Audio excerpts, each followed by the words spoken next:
Okay, so what I'm gonna do is I'm taking my hair back.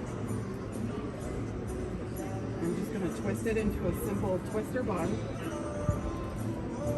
No matter what style you're doing, it's the same concept. Fingers through the spaces, just like that, all the way through.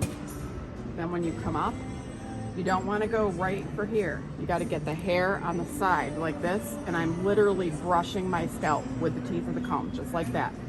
Making contact right under the bun along your scalp. Now I'm holding everything in one hand.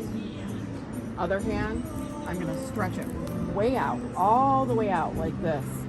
I'm past my ear, and I'm dragging the comb back in contact with my scalp. And it just goes right back together, just like that. It should be nice and secure.